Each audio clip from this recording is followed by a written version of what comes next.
वह उपहास की गई, उसे गलत समझा गया और उसे खामोशी में अकेला छोड़ दिया गया। सालों तक उसकी कोख खाली रही, जबकि उसकी प्रतिद्वंद्वी के बच्चों की हंसी पूरे घर में गूंजती रही। हर प्रार्थना अनसुनी लगती थी, हर आंसू बेअसर सा महसूस होता था। लेकिन शीलो के मंदिर में एक रात हन्ना ने एक ऐसी प्रार्थना की जो स्वर्ग को हिला गई और एक पूरे राष्ट्र का भविष्य बदल दिया। रामा की पहाड़ियों के ऊपर सूरज ढल रहा था, आसमान लाल और सुनहरी रेखाओं से रंग चुका था। अंदर एल्काना का घर शांत और सुखी दिखाई देता था। बच्चों की हंसी, घर की आवाजें, सब कुछ साधारण लगता था। लेकिन इस सब के पीछे एक स्त्री थी जो गहरी खामोशी में जी रही थी। उसका नाम था हन्ना। वह सुंदर थी, कोमल थी और अपने पति की अत्यंत प्रिय थी। एल्काना का दिल सबसे अधिक उसी से जुड़ा था। लेकिन उन दिनों में केवल प्रेम ही काफी नहीं माना जाता था। एक स्त्री का सम्मान उसके बच्चों से मापा जाता था और हन्ना के पास कोई बच्चा नहीं था। हर सुबह वह मुस्कान के साथ उठती, अपने पति और पूरे परिवार की सेवा करती। लेकिन जब वह आंगन से होकर गुजरती तो बच्चों की आवाजें माँ माँ उसका पीछा नहीं छोड़ती थी। वे आवाजें जिन्हें वह अपना नहीं कह सकती थी।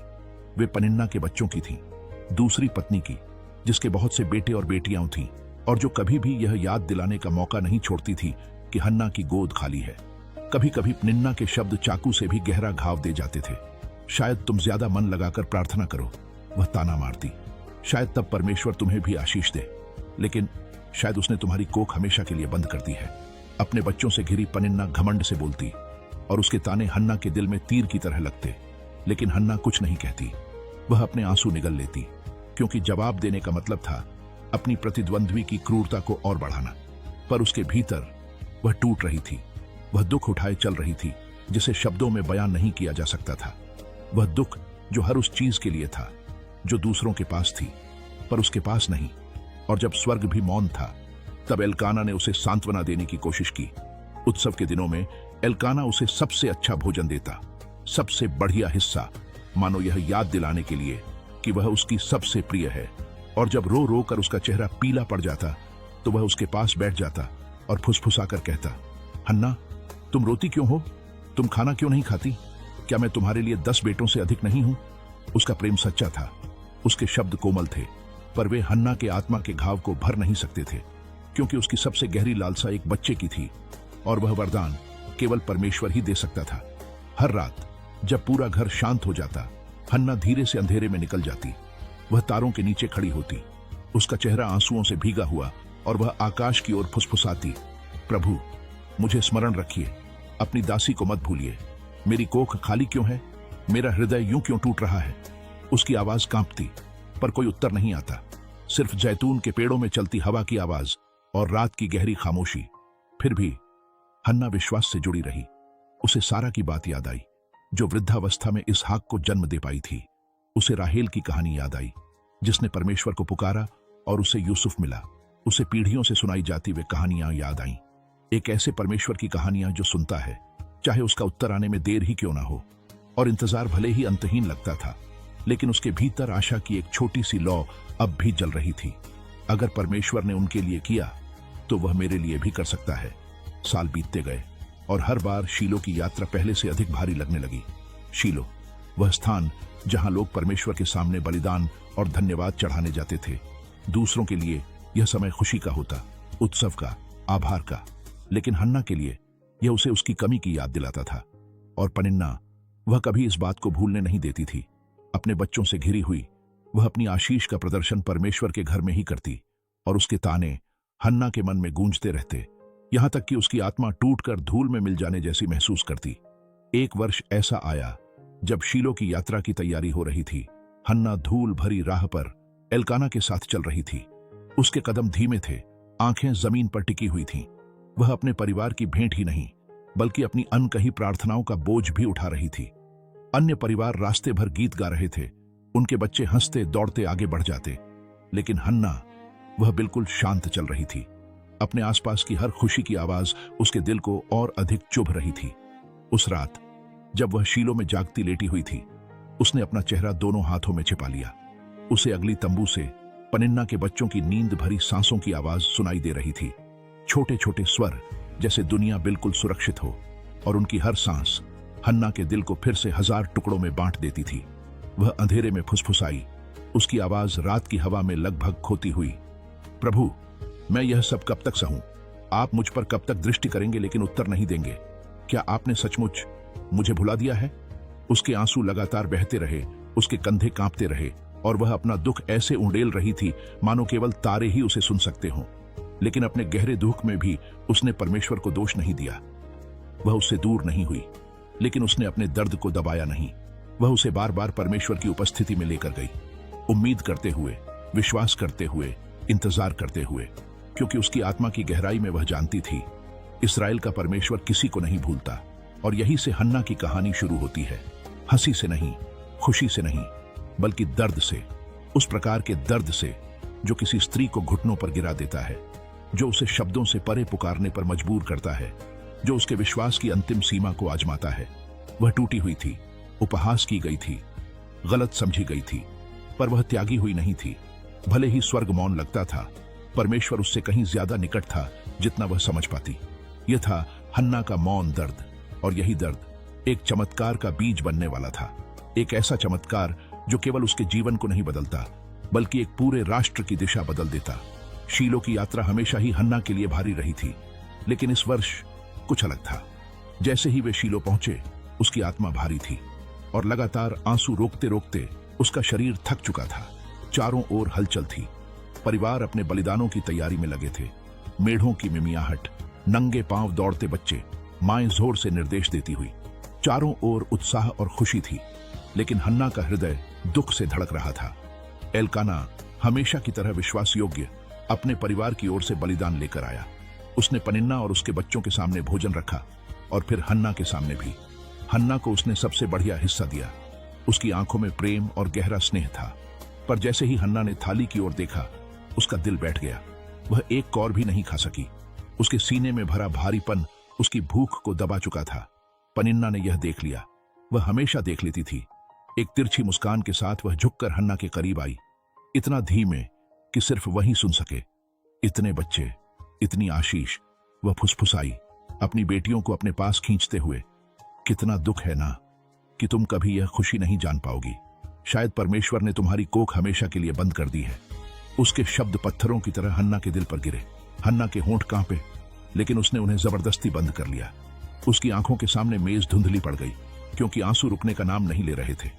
एल्काना ने फिर उसका हाथ पकड़ने की कोशिश की। उसकी आवाज विनती भरी थी। हन्ना, तुम रोती क्यों हो? तुम खाती क्यों नहीं? क्या मैं तुम्हारे लिए 10 बेटों से अधिक नहीं हूं? लेकिन इस बार उसका प्यार भी हन्ना के घावों पर मरहम नहीं बन सका। घाव बहुत गहरा था। उसकी आत्मा की कड़वाहट अब सतह पर आ चुकी थी और वह उसे अब और भीतर दबाकर नहीं रख सकती थी। जब भोजन समाप्त हुआ और आंगन शांत होने लगा, हन्ना अपनी सीट से उठी। वह तंबुओं के पास से गुजरती हुई, परिवारों की हंसी पीछे छोड़ती हुई मंदिर की ओर बढ़ गई। मंदिर के भीतर दीपक हल्के हल्के टिमटिमा रहे थे और उनकी रोशनी से खंभों पर लंबी परछाइयां पड़ रही थीं। प्रवेश द्वार के पास पुराना याजक एली बैठा था। उसकी भारी पलकों के बीच से वह आते जाते उपासकों को देख रहा था। हन्ना मंदिर के भीतर गई। उसका सीना अनकहे दर्द से उठ गिर रहा था। वह कांपते हुए घुटनों पर गिर पड़ी। उसके होंठ बिना आवाज के हिल रहे थे और आंसू उसके चेहरे से लगातार बह रहे थे। सालों से वह प्रार्थना कर रही थी, लेकिन इस बार कुछ उसके भीतर टूट गया। यह अब कोई कोमल विनती नहीं थी। यह उसकी आत्मा की गहराई से निकली हुई पुकार थी, कच्ची, तीव्र और व्याकुल। हे सर्वशक्तिमान प्रभु, उसने फुसफुसाया। हालांकि उसके होंठों से कोई आवाज नहीं निकली। यदि आप अपनी दासी की पीड़ा पर नजर करें, यदि आप मुझे स्मरण करें और मुझे एक पुत्र दें, तो मैं उसे आपको लौटा दूंगी। उसके जीवन के हर दिन वह आपका होगा, सिर्फ आपका। जब वह प्रार्थना कर रही थी, उसका पूरा शरीर कांप रहा था। उसके कंधे झुके हुए थे, उसके होंठ थरथरा रहे थे, उसकी आवाज गले में अटक गई थी। जो कोई भी उसे देखता, उसे यह दृश्य अजीब, अनुचित भी लग सकता था। और वास्तव में एली ने ध्यान दिया। अपनी सीट से वृद्ध याजक ने भौहें सिकोड़ ली। उसने उसके होंठों को हिलते देखा, उसके आंसू बहते हुए देखे, लेकिन कोई आवाज नहीं सुनी। नहीं, वह धीरे धीरे उठा, उसकी ओर बढ़ा और संदेह भरी आवाज में बोला, स्त्री, तू कितने समय तक नशे में रहेगी? अपनी दाखरस दूर कर। ये शब्द बहुत गहरे चुभे, सच होने के कारण नहीं, बल्कि इसलिए कि उसकी सबसे कमजोर घड़ी में भी उसे गलत समझा गया। घुटनों पर बैठी हुई ही हन्ना ने उसकी ओर देखा। उसका चेहरा आंसुओं से भीगा हुआ था। नहीं मेरे प्रभु, वह धीमी आवाज में बोली। मैं तो एक स्त्री हूं जिसकी आत्मा पीड़ा से भरी है। मैंने न तो दाखरस पिया है और न ही मदिरा। हन्ना ने कहा, मैं तो अपनी आत्मा प्रभु के सामने उड़ेल रही थी। कृपया अपनी दासी को निकम्मी स्त्री न समझें। मैं यहां प्रार्थना कर रही थी अपनी अत्यधिक व्यथा और गहरे दुख के कारण। उसकी सच्चाई ने एली को शांत कर दिया। उसकी आंखों की कठोरता नरम पड़ गई। उसकी आवाज भी धीमी हो गई। एली ने कहा, शांति के साथ जाओ।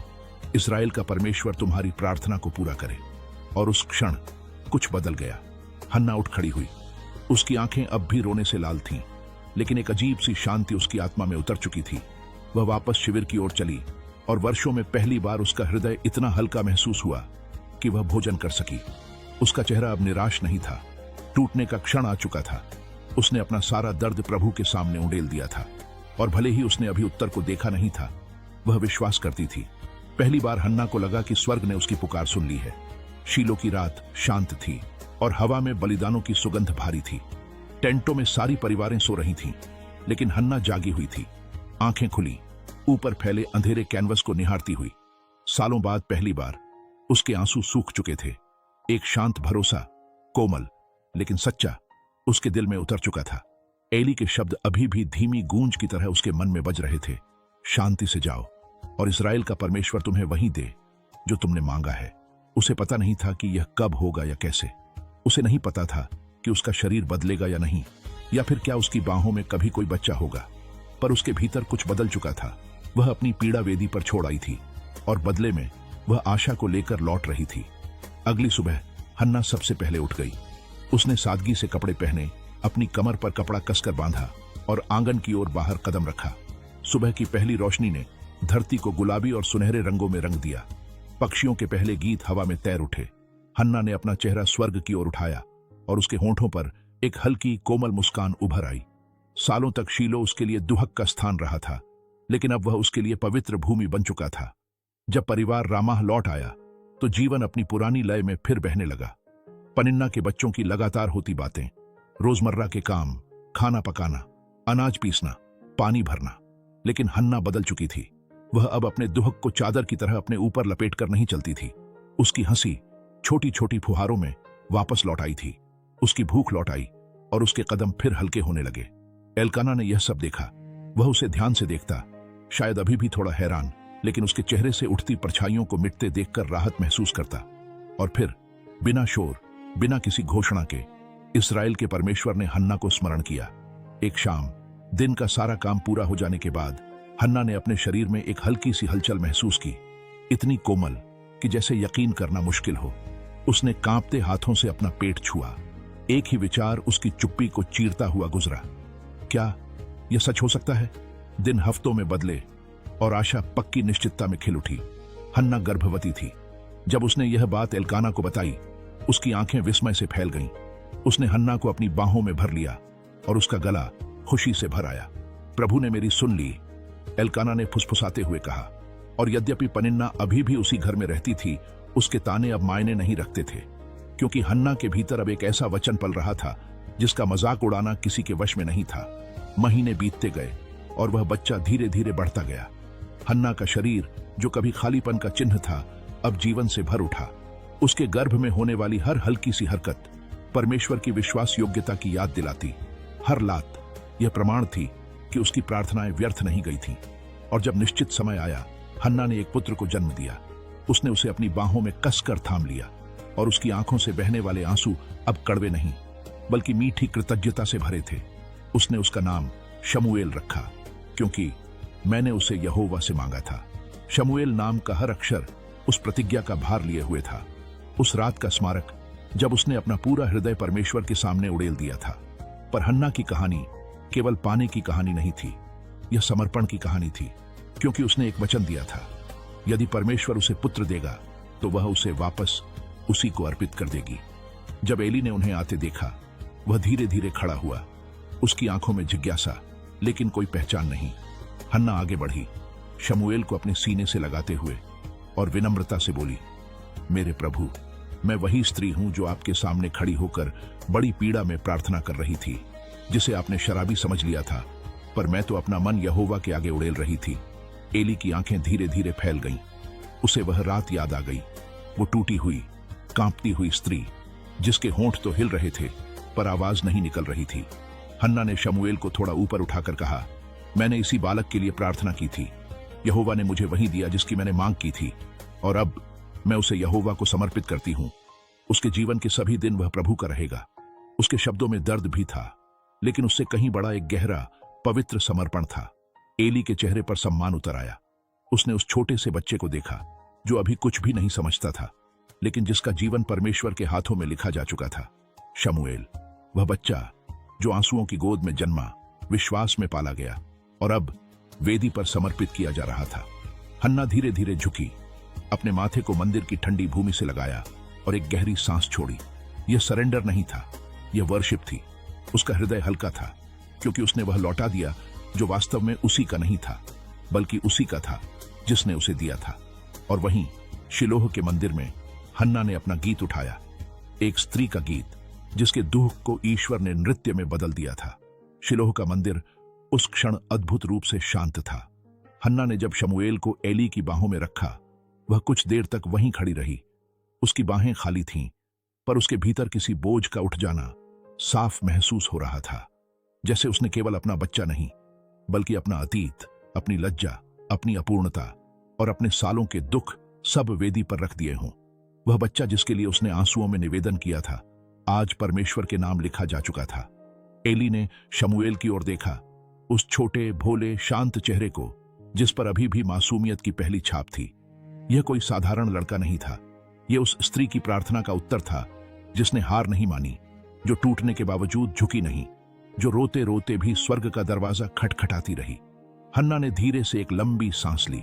उसकी आंखें नम थीं, पर उनमें अब पीड़ा नहीं, स्तुति थी। वह मंदिर के द्वार की ओर मुड़ी। हर कदम भारी भी था और पवित्र भी। उसने पीछे मुड़कर एक बार देखा। एली शमूएल को अपने पास बैठा रहा था और मंदिर का दीपक उन दोनों पर शांत प्रकाश डाल रहा था, मानो स्वर्ग स्वयं उस क्षण को एक वाचा की तरह सील कर रहा हो। हन्ना ने महसूस किया, उसकी प्रार्थना का उत्तर अब उसके हाथों में नहीं, परमेश्वर के हाथों में है। वह अब परमेश्वर का था। एल्काना हन्ना के बगल में खड़ा रहा, चुपचाप, स्थिर और श्रद्धा से भरा, मंच पर घटित दृश्य को देखता हुआ। शमूएल, अभी छोटा लड़का, थोड़ी देर अपनी मां की ओढ़नी को पकड़कर रहा, फिर धीरे धीरे एली की ओर बढ़ा। उसकी बड़ी गोल आंखें पवित्र स्थान को देख रही थीं, वेदी, दीपक और वह गंभीर याजक जो अब झुककर उसका स्वागत कर रहा था।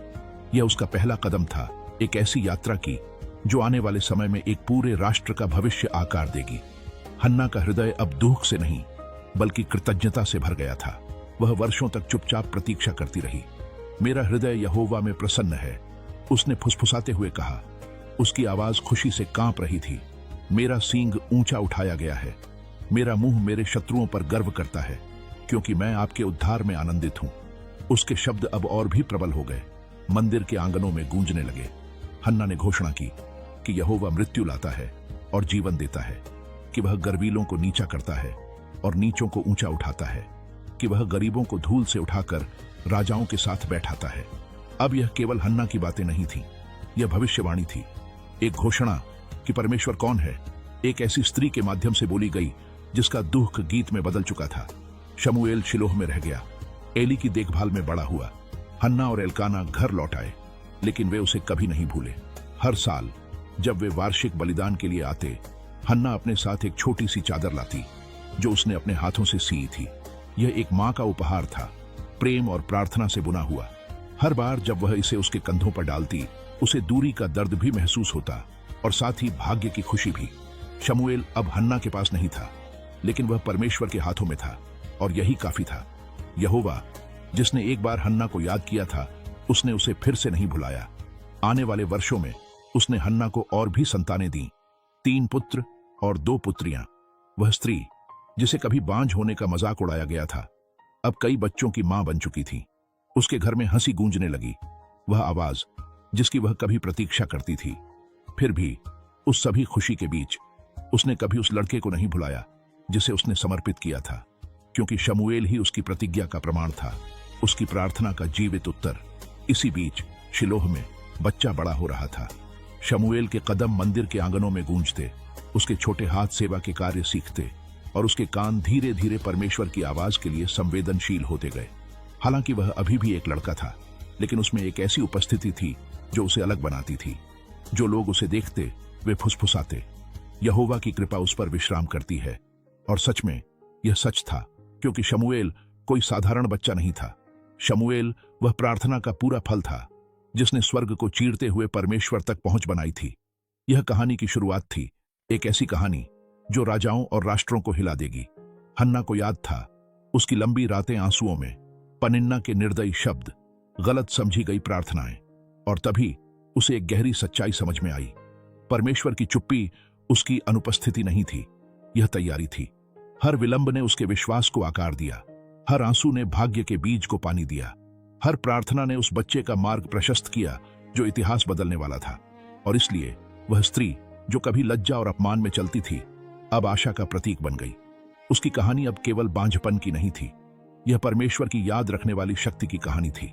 शिलोह का मंदिर अब भी हन्ना के गीत से गूंजता था, उसकी आवाज के फीका पड़ जाने के बाद भी।